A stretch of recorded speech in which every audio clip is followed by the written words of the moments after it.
Le secteur de la construction immobilière a pris un coup à Regina cet après-midi. Le conseil municipal a voté et construire des habitations autour de l'aéroport sera désormais plus difficile, notamment pour le quartier Harbour Landing qui fait l'objet d'un plan d'expansion. Les détails avec Charlotte Marchal.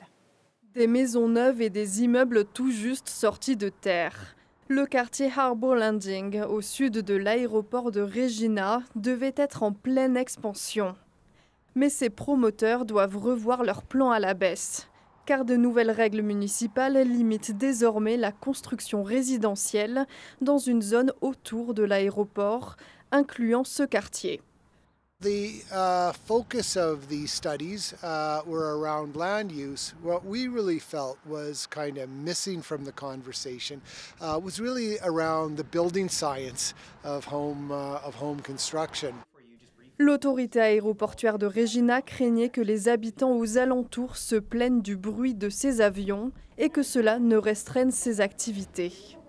Residential uses are the principal concern of an airport like ours in terms of their proximity to the airport, and the types of uses that we do want to see are things that would grow employment or the economy near the airport. Or, un rapport de Transport Canada prévoit une diminution des nuisances sonores en 2037 grâce à l'avancée technologique des aéronefs. Mais cette prévision demeure trop incertaine selon l'autorité aéroportuaire. We'll test our future forecasts and assumptions, but we want to plan on what's there today, recognizing that it may not get quieter in the future. En début d'année, Regina avait facilité les règles de zonage en ville dans le cadre du Fonds fédéral pour accélérer la construction de logements. Mais les aéroports sont aussi essentiels aux villes. Rien qu'à Regina, l'aéroport génère annuellement près d'1 milliard de dollars dans l'économie locale.